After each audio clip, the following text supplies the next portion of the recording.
Oke, Assalamualaikum warahmatullahi wabarakatuh. Jumpa lagi bersama Trio Satya TV. Hari ini kita akan membahas tentang motivasi menjadi mahasiswa. Dan pada kesempatan hari ini kita kedatangan salah satu bintang tamu istimewa kita. Kita sambut Mbak Febi. Silahkan memperkenalkan diri. Ya, saya Febianti Adinisi dari Prodi Sistem dan Teknologi Informasi. Prodi STI Fakultas Sains dan Teknologi Universitas IFET. Masuk tahun berapa, Mbak? Tahun 2019, Pak. Nah, berarti sekarang semester 6. Semester 6. Ya, menuju ke semester 7 ya, Pak. Habis magang ya ini kemarin ya? Iya. Habis magang. Oke, Mbak. Mungkin bisa sedikit cerita gimana sih dulu awalnya kuliah, atau mungkin setelah lulus kuliah ngapain aja terus kok bisa kuliah gitu? Saya itu apa ya namanya istilahnya lupa. Lulus tahun 2015, berhenti dulu karena ya gabiar, karena orang tua belum setuju untuk kuliah di luar kota. Akhirnya berhenti, terus merintis usaha dari nol, dari reseller, terus akhirnya menjadi wirausaha dengan modal sendiri gitu, Pak. Yeah. Oke. Nah, tadi Mbak Febi jadi sebelum kuliah itu memang sempat berwirausaha dulu, terus bisa tertarik untuk kuliah. Kalau boleh tahu gimana sih awalnya bisa kuliah? Awalnya itu ada tawaran beasiswa, terus lihat jurusannya, prodinya apa, sesuai dengan passion atau tidak gitu, Pak. Ternyata ada yang sesuai, yaitu di bagian multimedia, dan juga saya tertarik di website. Oh, website. Akhirnya mengambil prodi tersebut. Ambil prodi tersebut. Nah, jadi teman-teman yang belum tahu, jadi ada info beasiswa. Kebetulan Mbak Febi ini dapat beasiswa untuk kuliah di Prodi Sistem dan Teknologi Informasi. Nah, di Universitas IFET itu ada beasiswa di berbagai prodinya masing-masing. Jika ingin tahu infonya bisa klik di pmb.ifet.ac.id. Nah, Mbak Febi, kalau boleh tahu dulu latar belakang pendidikan SMA atau SMK? SMK. Jurusan apa? Tata Busana. Tata Busana. Ini cukup menarik karena dari Tata Busana mengambil Sistem dan Teknologi Informasi. Tata Busana kan biasanya megangnya mesin jahit ya. Lah ini pegangnya komputer sekarang. Adaptasinya gimana waktu itu? Kalau saya sendiri sebenarnya tidak terlalu sulit untuk beradaptasi di prodi ini, karena memang basicnya sudah ada di multimedianya itu yang tadi saya sampaikan.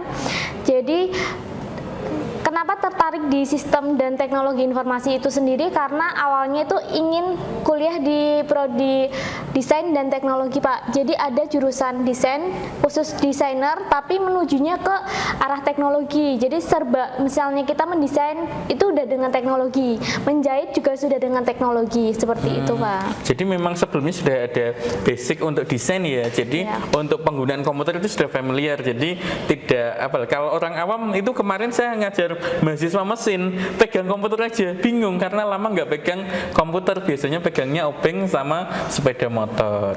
Oke, next Mbak Febi. Setelah mengikuti perkuliahan, Anda tinggal di Cilacap terus hidup di Semarang, ada kesulitankah adaptasi lingkungan? Kalau adaptasi lingkungan sendiri enggak, Pak. Karena memang sudah sering ke Semarang, terus kebetulan magangnya juga waktu SMK itu di Semarang, Pak. Di Semarang, oke. Jadi sudah adaptasi ya? Sudah. Terus masuk ke mata kuliah. Nah, mata kuliah Prodi Sistem dan Teknologi Informasi itu kan biasanya berkaitan dengan misal jaringan komputer, rekayasa perangkat lunak, ya kan, pemrograman web, kemudian ada mungkin robotika, ada multimedia. Nah, Anda adaptasinya seperti apa ketika melakukan perkuliahan? Untuk beberapa mata kuliah itu bisa beradaptasi dengan mudah karena bisa dicari juga di website, di YouTube dan lain-lain. Tapi untuk beberapa lagi mengalami kendala yang menurut saya itu membuat pening gitu loh, Pak. Pening gitu. Iya. Apa ya? Kalau tugas-tugas kuliah banyak nggak sih?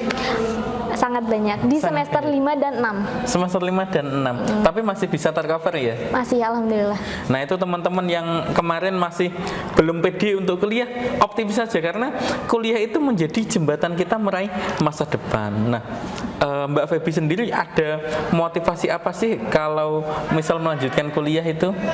Sebelum kuliah ya karena ingin membuat website sih, paling utama itu ingin membuat website, sehingga ya sudah, daripada nganggur, daripada nggak upgrade ilmu loh, karena di era digital sekarang kan kita wajib banget tuh buat upgrade ilmu. Lewat apa? Apakah cukup via YouTube? Apakah cukup via Google? Ternyata nggak. Setelah saya belajar sendiri, itu tidak sesuai dengan ekspektasi saya belajar di universitas, Pak. Oh gitu. Iya. Oke, Mbak Feby, dengar-dengar kata grup tetangga itu Anda sambil punya usaha. Iya. Usaha apa itu kalau boleh tahu? Kuliner atau apa? Kalau yang pertama saya jalani itu yang tadi saya katakan sebelum kuliah itu kan kuliner, Pak. Iya.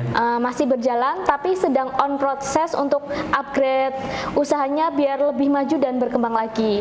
Nah, di samping itu, karena menunggu usaha yang kuliner ini jalan lagi, saya punya usaha satu lagi, yaitu usaha kos-kosan. Kos-kosan ya. Jadi sambil punya kos-kosan karena ini lingkungan kampus, jadi pasti banyak mahasiswa yang butuh tempat tinggal di sekitar kampus. Oke, next Mbak Feby. Ketika Anda punya usaha sekaligus kuliah dan kuliah Anda itu tidak mudah, ada nggak sih kendala yang sempat Anda alami? Untuk kendala pembagian waktu dan usaha itu sebenarnya tidak ada, Pak. Cuma untuk kendala di tubuh sendiri itu ada, kadang gitu. sakit, Yeah. yaitu karena terlalu capek, kelelahan, jadinya sakit. Kendalanya cuma di situ. Karena memanage usaha yang ini tuh mudah, Iya. gitu. Ya mudah. Kos-kosan itu kita tuh tinggal apa ya? Mengelolanya ya harian, Memanage-nya ya, itu aja enggak, ya. memanage itu aja. Calon penghuni kosnya kayak mencarinya gitu. saja kan. Dan tidak terlalu menyita waktu ya. Betul. Yang penting bisa membagi waktu mana usaha, mana untuk perkuliahan. Oke. Next. Untuk hal-hal yang ingin Anda capai ke depan itu seperti apa? Untuk kedepannya target saya di tahun ini itu lulus cepat. Oke, cepat Ya, lulus. cepat lulus supaya usaha yang lain tidak terkendala. Oh gitu, oke. Terus untuk bekerja sendiri sebenarnya saya tidak tertarik dalam dunia kerja. Oke. Ya, karena saya ingin, kan sudah membangun nih bisnis di digital sendiri. Ya, di fotografi juga sudah memiliki Jalan, rekan partner usaha. Partner usaha. Oke. Terus intinya saya ingin membangun usaha di bidang event organizer. Event organization. Karena saya oke. juga punya basic untuk desain, make up, make dan up. ya. Oke. Terus partnernya juga sudah ada, Pak. Partnernya sudah ada. Nah, itu penting sekali. Jadi punya passion di situ, punya skill di situ, kemudian ada partner relasi untuk bergerak di bidang itu. Nah, ini yang sangat menariknya adalah tidak tertarik untuk bekerja di perusahaan atau perusahaan orang lain. Ini the real entrepreneur karena dia punya konsep usaha sendiri dan akan mengembangkan usahanya. Seperti itu, Iya. Mbak Feby. Oke. Next, organisasi di kampus. Ikut nggak sih organisasi di kampus? Tidak, Pak. Tidak. Kayaknya dulu dengar-dengar pernah ikut robotika atau awal-awal. Untuk itu UKM. UKM ya, UKM Ya. pernah ikut UKM sebagai penyaluran hobi dan menambah Iya, wawasan. wawasan.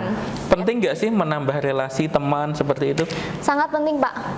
Karena usaha sendiri itu ketika kita tidak ada relasi, bagaimana usaha itu jalan? Oh gitu. Ibaratnya nih, kita mancing pelanggan satu, otomatis harus punya pelanggan lainnya yang lebih dekat dengan kita. Jadi ibaratnya kabar burung itu lebih cepat menyebar ketika kita punya partner, punya relasi yang begitu luas, Pak. Nah, itu pentingnya istilah Jawa ini getok tular. Jadi misal ada customer misal, wah Mbak gawe ini dong, wah terus temennya, wah baksonya enak. Jadi kabarnya akan menyebar dan itu cukup efektif dalam media promosi usaha. Oke Mbak Feby, mengingat tayang kita waktunya, mungkin ada pesan-pesan kepada adik-adik yang mau kuliah tapi masih ada kendala soal biaya, kayaknya ada beasiswa ya? Iya. Mungkin bisa kasih tips-tipsnya, silakan. Oke, kalau tentang beasiswa ini kebetulan saya sebelum kuliah udah belajar banyak, Pak. Iya. Di berbagai tempat itu ada banyak beasiswa. Kalau misalnya kita sebelum kuliah itu tidak keterima beasiswa, kita ada solusi, masuk dulu, nanti berprestasi dulu, Oh, gitu. ajukan beasiswanya. Baik di negeri ataupun swasta itu ada beasiswa. Dan untuk biaya hidup sendiri memang tidak diperuntukkan untuk bekerja. Tapi seperti saya sendiri kalau tidak bekerja mau minta ke siapa? Apakah harus ibaratnya berpangku tangan sama orang tua? Kan enggak. Nah, banyak teman-teman kita yang berprestasi kuliah sambil kerja, tapi tidak menjadi alasan mereka buat berhenti kuliah atau stuck di tempat, atau juga tugas-tugasnya banyak yang terlambat. Enggak. Sebenarnya kebanyakan nih Pak, kalau bicara soal mahasiswa yang kerja terus kuliahnya terhambat itu berasal dari dirinya sendiri. Ya, karena beberapa anak kos saya, kebetulan ya Pak, anak kos saya itu juga berkuliah sambil bekerja, mereka bisa membagi waktunya seperti itu. Mungkin untuk kesehatannya saja yang kadang yaitu di luar kehendak kita ya. Iya, di luar kehendak kita. Oke, demikian tadi teman-teman, untuk yang mau kuliah jangan terlalu banyak alasan, di mana kita ada niat, di situ ada jalan. Terima kasih semuanya. Jika video ini bermanfaat boleh di subscribe, kemudian jika ada masukan, saran video apa lagi atau ada pertanyaan apa, silahkan tulis di kolom komentar.